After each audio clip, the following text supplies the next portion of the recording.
Imagine kung gawin yan kay Inday. Imagine kung gawin yan kay Duterte. Okay? You trump up a charge. Kahit administrative lang.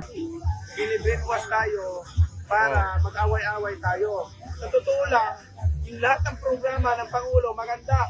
Suportahan natin. Suportahan daw natin yung walang humpay na ayuda. Anong maganda ba't di mo ang bigyan ng isang halimbawa? Yan ang hirap dito sa mga tagapagtanggol ng administrasyon eh. Bira lang ho sila ng bira na ramdam ho kasi nitong si Mig Nograles na hindi ho siya makakapalag dito kay dating Pangulong Rodrigo Duterte. Ngayon ho mga kababayan, itong si Carl Nograles nag-resign bilang chairperson ng Civil Service Commission. Ito na ho bang hudyat na itong si Carlo Nograles ang tatakbo ng pagka-mayor dyan sa Davao City para tapatan itong si dating Pangulong Rodrigo Duterte. Yan hong pag-uusapan natin at papakinggan ho natin ang mga punto de vista nitong isa sa mga iniidolo nating abogado, itong si Attorney Trixie Cruz Angeles. Pero bago yan mga kababayan, isang like at isang subscribe lang ho sa PH Update. Sobrang saya na ho natin dyan. At sa mga gusto sumali sa ating community, click nyo lang ho yung join button sa baba para kayo ho ang pinakaunang makakita sa ating mga reaction video. Pero bago natin puntahan niya ang talumpati, yung live na yan, yung mensahe nitong si Carl Nograles, kaugnay nga dyan sa pagbibitiw niya bilang chairperson ng Civil Service Commission, pasadaan ho muna natin na mabilisan kung kanino ibibigay nitong mga aso ni Tambaluslos ang kanilang mga pwesto dahil yung iba dyan sa mga yan, tapos na ho sa kanilang termino. Kaya kitang-kita nyo ho ang pag-iepal nila ngayong mga panahon na to. Kailangan nilang kunin, kailangan nilang hakutin ang dapat nilang hakutin sa pagiging congressman nila dito sa termino nila na to. Mga kababayan, ito, iisa-isahin ho natin.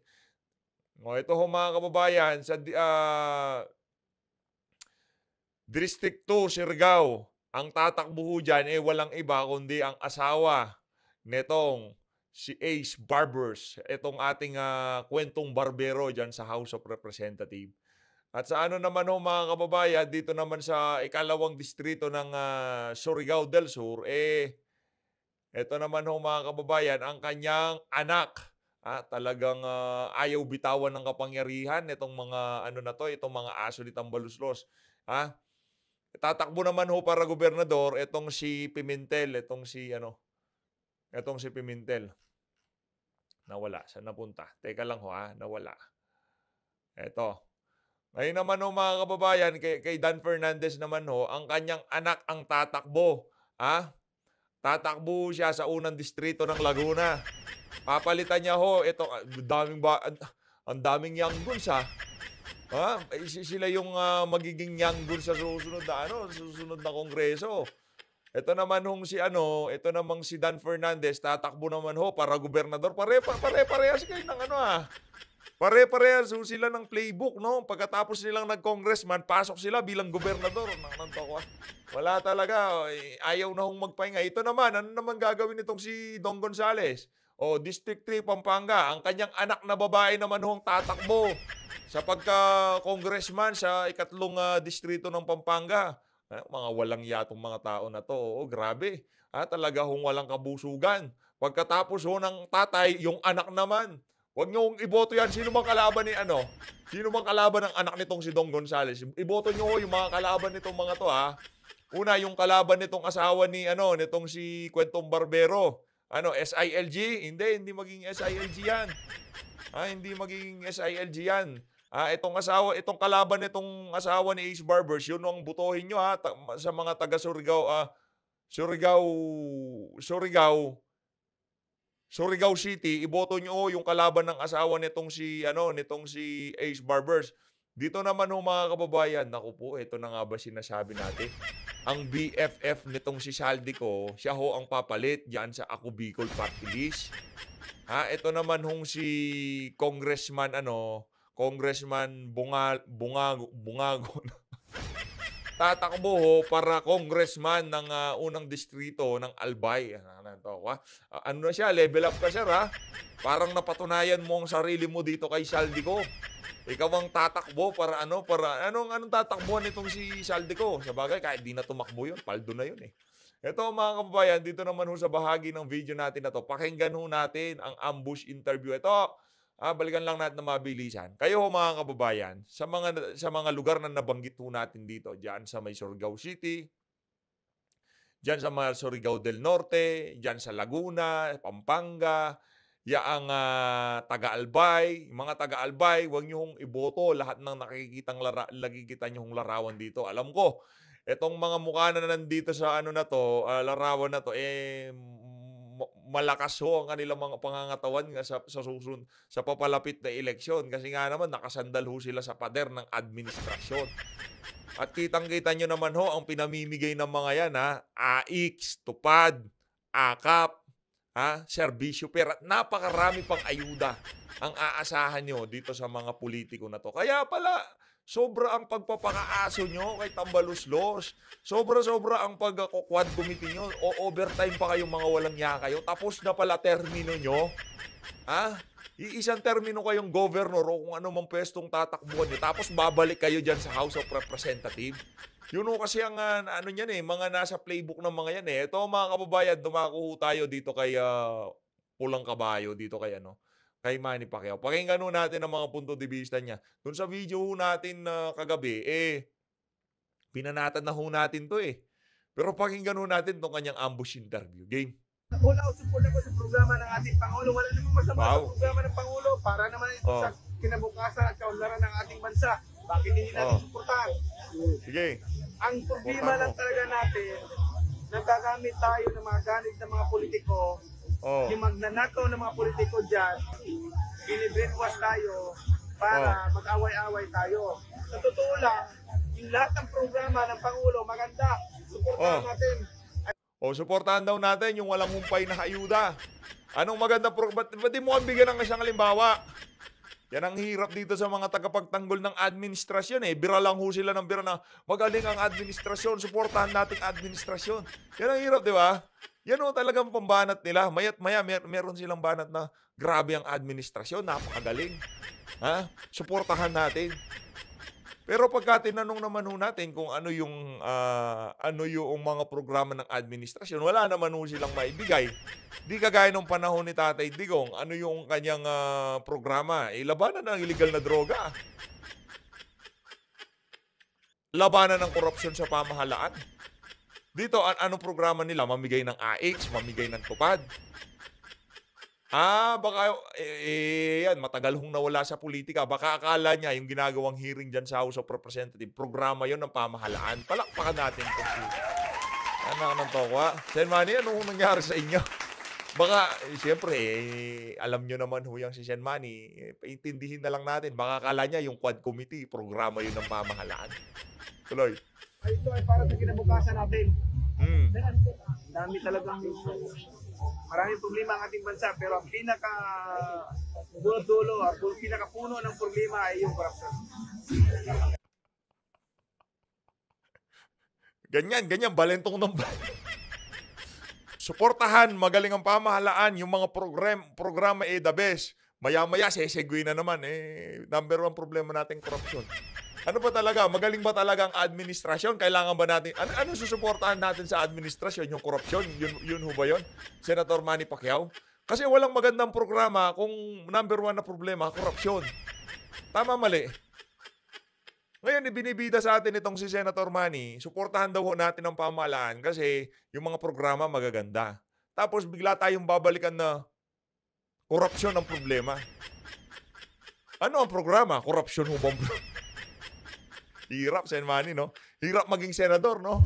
Hindi ko po nabilang, but marami na po subdivision ako pinagawa ng Pacman Village.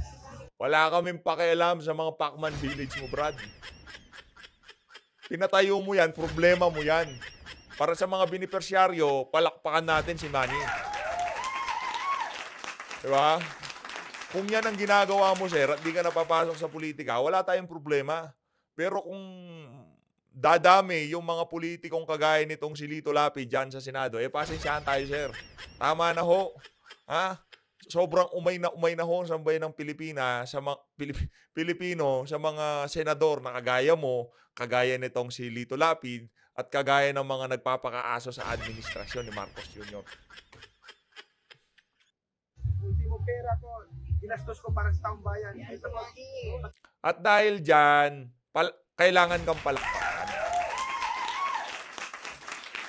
Pero pagka ginastos mo sir ang pera mo para sa sambayan ng Pilipino, hindi ho sapat na dahilan yan para maboto kayo sa Senado, okay? Hindi ho ibig sabihin pagka winaldas nyo ang pera nyo para sa sambayan ng Pilipino, handa na kayo, mentally, prinsipyo, paninindigan para maging senador. Ngayon ho kasi, iba ho ito. Di ho ito 2016 senatorial election. Siyempre, 2016 ang init ng pangalan mo dyan eh. Oh. Tsaka, di ba sabi ko naman sa'yo, konsuelo de bobo mo yun kasi sa mga karangalang na ibigay mo sa sambayan ng Pilipino. Pero itong isa na to, tama na ho. Okay, nakaisa na kayo eh. Dadalo pa ba kayo? Abuso na yun pagka ganoon. Okay na yung isa. Nakaisa na kayo na naging senador na kayo, na itala na ang pangalan nyo sa mga individual na Pilipino na naglingkod bilang senador sa Pilipinas. Okay, tumakbo kayo ng presidente, ano nangyari sa inyo? Lagapak kayo. Akala nyo ho ba, kung tatakbo kayo ngayon na senador, nasa lineup kayo ni Marcos Jr., mananalo kayo? Ito itong mga to, naloko ho itong mga to, yung sumali sa alyansa ng administrasyon. Naloko ho sila, nabudulo sila. Real talk ha. Ngayon pa lang sinasabi ko na, para doon sa mga partido nitong si Soto, nitong mga, sino pa bang sumali sa kanila? Itong kay Manny Pacquiao, partido nitong mga bilyar, nabudulo sila. Siguro yung pinakitang datos dito sa mga partido na to, malakas kami sa tao, makialyansa kayo sa amin. Nabudulo itong mga to. Mambubudol tong administrasyon na to eh. Alam naman natin na mambubudol sila. Mula noong lumabas ang tunay na kulay nila. Ngayon, yayayain kayong sumali sa alyansa nila. Pagka sumali kayo, ibig sabihin, nabudol na naman kayo. Ganun lang ho kadali yun. kita ko yung mga nandyan sa gobyerno na maraming hindi naman lahat. Maraming nandyan sa gobyerno na nagnanakaw sa pera ng bayan. Hindi ko katanggap-tanggap yan. Kaya kahit anong gawin mo, sir, yung mga salita mo na yan, walang laman yan. Yang di katanggap-tanggap, tapusin ng korupsyon, number 1 ng korupsyon ako. Marami na nagsabi niya. Pero kung wala kang matibay na tayo dyan sa mga issue na yan, lalamunin ka lang ho noong mga nag-aaring uri dyan sa Malacanang. Yun ho yun. Dito sa bahagi ng video natin na to, pakinggan ho natin. Itong si Carlo Nograles. Ito mga kababayan. Today is a bittersweet moment for me. Bittersweet. To my Civil Service Commission family, allow me to let my heart out for once and express my deepest gratitude and appreciation to everyone as I leave the CSC to embark on another chapter, another journey as a public servant. 2 years may be a short time to achieve all the goals that we have set when we started. But 2 years is long enough to know that each and every one of you from all our offices throughout the country has been a proud champion of government service, one that upholds the rule of law, insists on what is right, and places the people's interests first and foremost. Idinambahan natin ang batas, nanindigan tayo sa nararapat, itinanghal natin ang kapakanan ng mamamayan sa paglilingkod bayan. Your work, your drive, and your willingness to go above and beyond have been the foundation upon which we have pursued meaningful reforms. Hindi tayo nagpapigil. It was your collective effort that made it possible for us to set in motion programs that will benefit our nation for generations to come. Mararamdaman ng ating mga kababayan ang mga pinagtulungan natin sa CSC. But beyond these reforms, you have inspired me in ways I could never have imagined.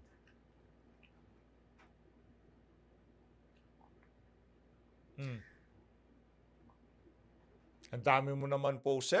Punta na nga ho tayo kay Atty. Trix. Ang dami mong post eh. O sige, tuloy natin ng konti. Game. In my brief but meaningful time with you, you have done more than just to support me in carrying out these programs. You have moved me with your commitment and dedication to public service. Oh. It is because of you that I now feel compelled to return to my roots in Davao City. Ayun. You have shown me the true potential and power of a dynamic and driven bureaucracy. What can be achieved when good people come together, united in purpose and fueled by a shared vision for a better country. This has given me the courage to take on what many would say is a daunting challenge, to bring the lessons and inspiration I have drawn from you back home. Lagit-lagi, hindi nawawala. Ramdam sa puso. Okay. Ikaw tatakbo. Pakinggan nun natin itong si Atty. Trixie Cruz. Yo. Medyo na-underscore lang po siya dahil nag-resign today may alleged filing daw ng certificate of candidacy si Commissioner Carlo Nograles, who is the chairman of the Civil Service Commission. Now, he was spotted earlier today sa COMELEC, pero ang sabi niya ay hindi naman daw siya nagpa-file ng kanyang COC. But what he actually said was, he brushed off the questions of reporters by saying, may sinamahan lang. Okay, and then later on, may lumitaw na supposedly na filled up na COC ni Com Nograles. Later on, may lumitaw din po na letter of resignation that was posted by the Civil Service Commission. Now, in a deleted post, ang Civil Service says that they are clarifying the matter or waiting for Com Nograles to clarify it. They deleted it. Which designation? They deleted They deleted the said post because later on, nag-live si Com Nograles saying that he is resigning. So, kinonfirm niya yung resignation letter that floated on social media before he actually made an announcement. Pero, without also clarifying whether or not the COC that he allegedly filed or will file is for reals, kumbaga. Now, this gave rise to us to have a look at some COMELEC rules. May dalawa pong rules na kini-question ngayon sa Korte Suprema. Yung una, ginrantan na ng TRO. Yung rule that COMELEC suddenly said na sa kanilang rules na I just want the precise language. Okay. Na ang mga appointive officials ay automatically resign. So COMELEC made a new rule. Sabi ng COMELEC, hindi automatically resigned ang mga appointive officials at the moment that they file their certificate of candidacy. Kumbaga, kailangan mag-resign pa sila. So ito po ay kinwestiyon sa Korte Suprema ni Attorney Romeo Macalintal at ginranta ng TRO. So sabi ng Korte Suprema, the status quo ante, meaning yung kapag nag-file ka ng COC, automatically deemed resigned ka, is still the rule until matapos yung hearings ng COMELEC, until matapos ang pagsusuri ng Korte Suprema doon sa issue ng petition na final ni Attorney Macalintal. Sabi ni Levin, coterminous po yun, di ba? Hindi po. Whether coterminous ka or hindi, it doesn't matter. Appointive position ang sinabi, not coterminous positions. That has nothing to do with it. Kaya coterminous ka kay hindi. Even if you have a different term from the appointing power, then it doesn't really matter. So, wala po yung kinalaman dyan. Now, the second rule is even more interesting. Kasi, and this is what a lot of people, I think that this is where it was very, very dangerous for people to say na dapat pag convicted ka, kahit hindi pa convicted by final judgment, kailangan hindi ka na pwedeng tumakbo. This is very dangerous because the Constitution guarantees due process. Ibig sabihin, kapag may proseso, tatapusin mo yung proseso na yon. Dahil sa dulo nun, baka naman acquitted yung tao, i-deprive mo sila ng rights bago pa sila matapos sa kanilang mga proseso. So, ang nakikita natin dito, halimbawa, doon sa kaso ni Congresswoman Franz Castro. Now, I know not very few of you actually like her, and many of you really don't believe her, don't even want her to be an official anymore. So, but let us clarify that. Si Congresswoman Franz Castro had been convicted by the trial court. Sabi, guilty daw siya. So, inapila niya. Ngayon, sa batas, kapag inapila mo, hindi pa final ang desisyon. Okay. At hindi yan magiging final until maging final yung appeal.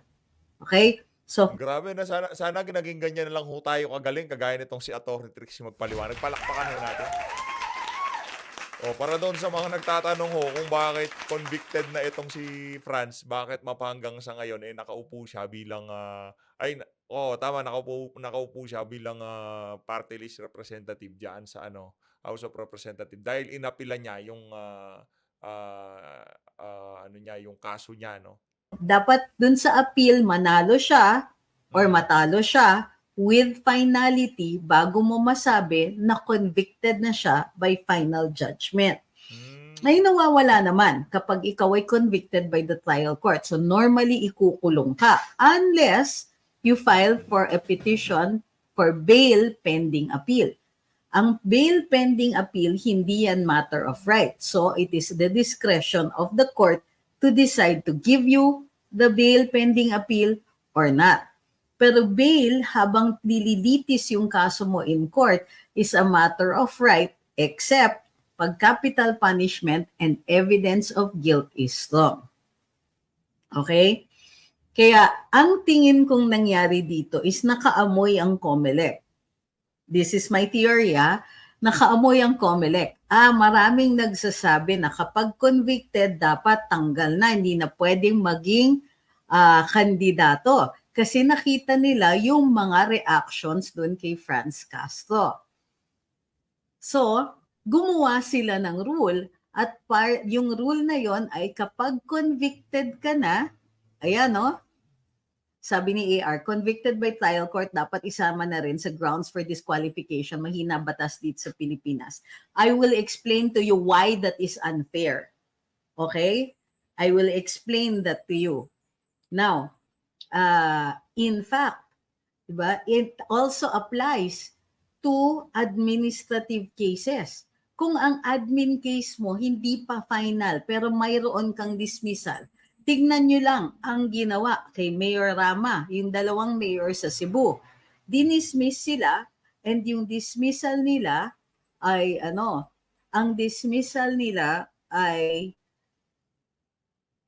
may perpetual disqualification, meaning they will never qualify for public office ever again. Ay. Ang problema, sasabihin ng COMELEC, because of that rule, COMELEC will say or has said that they cannot file for their COCs. In fact, they are doing this to Alice Go. Okay? Si Alice Go may administrative case kung hindi ako nagkakamali, sa ombudsman. Siya po ay tinanggal sa pagiging mayor. Pero dahil nakaapila siya, hindi pa final. Ang interpretation ng COMELEC, dahil gumawa sila ng rule, ay hindi na muna pwedeng tumakbo si Alice Go right now.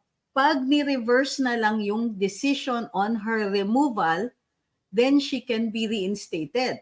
Pero kung tapos na ang eleksyon, you have deprived her of the opportunity to run for mayor during the time that her case is on appeal.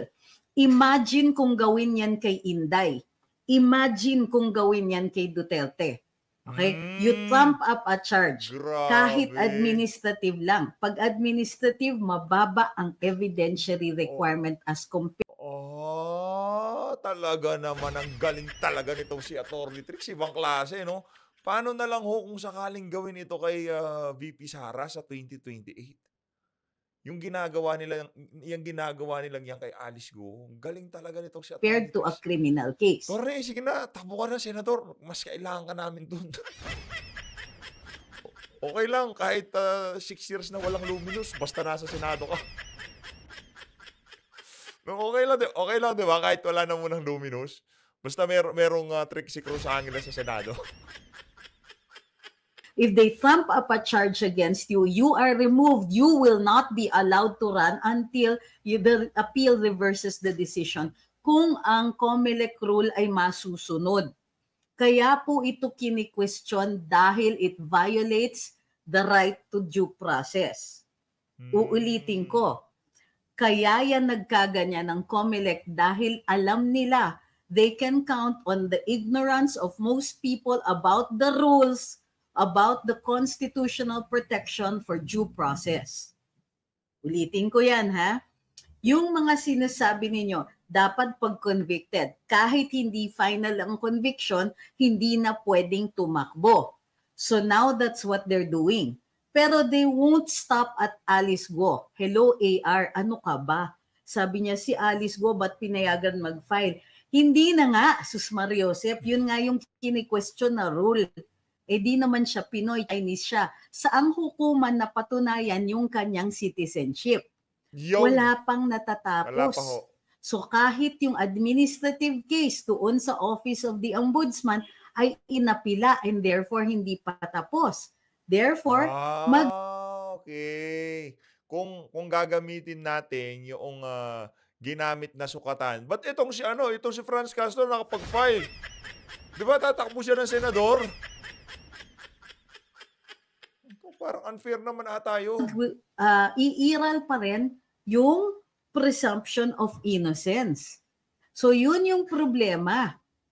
Okay? Because a lot of people think na minsan kahit isang charge lang. Tignan nyo yung ginagawa sa Kongreso at Senado. A lot of people now think na guilty na si Alice Go. Wala pang trial. Wala pang kahit ano, ang paratang sa kanya ay espionage. Ang ang penalty niyan ay reclusion perpetua or life imprisonment. Hindi ko sure which one. But capital punishment 'yon. So even now, ordinary people think that she is guilty even if no trial has been conducted. And that is a deprivation of her right to due process. Wala dapat sa kanyang naipataw na parusa until after a court has made a decision and the decision is final. Okay? So, yung mga galit dyan, I'm sure lalo kayong magagalit sa akin. But unfortunately, sir, that is the law.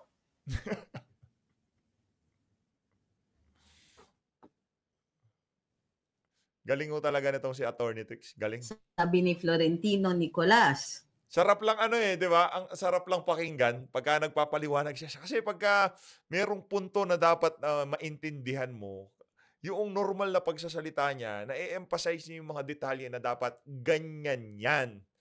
Yan ang dapat. Hindi tama ang ginagawa nila. Tayo kasi hindi ho tayo magaling sa ganyan eh. Itong si Atty. Trix, ang galing ho niya pagka meron siyang kailangang i-emphasize na bagay, talagang na-emphasize na maayos. Paano si Erwin Tulfo? May conviction na din siya at may dual naman. Citizenship. Hindi ba siya disqualified na? Maa-acquit siya yun dun sa dual citizenship. Kasi base dun sa citizenship reacquisition and reinstatement, tama ba, na law, kapag ano ka na, pagka tinanggihan mo na at nag-oath ka na uli sa Pilipinas, yung dual citizenship niya nawala na. Okay? He already repudiated his US citizenship. Tama kayo sa conviction. And I apologize, may mali akong explanation last time. He is disqualified for 5 years during the 5 years after he has served his penalty. Ngayon, ang penalty ni Erwin Tulfo ay pagbayad ng fine. So 5 years from the payment of his fine, he is disqualified from running for public office. So dyan po, tama po kayo. Ngayon, binasa ko yung decision nung kay Raffy Tulfo.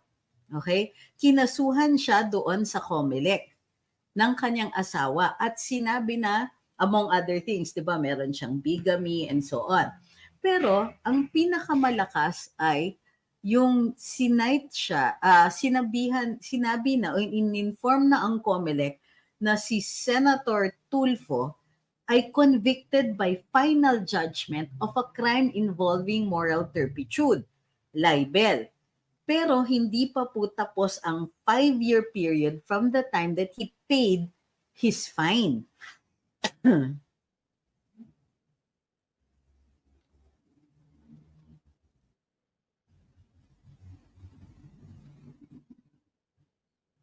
So, ano mangyayari dun kay Tulfo? Dire-diretso pa rin?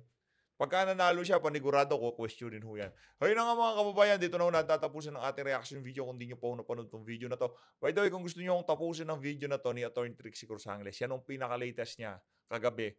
Punta lang ho kayo dyan sa Luminous by TCA and AGP. Maraming salamat po mga kababayan. Mag-ingat ho kayo lahat. Mahal natin ang Pilipinas.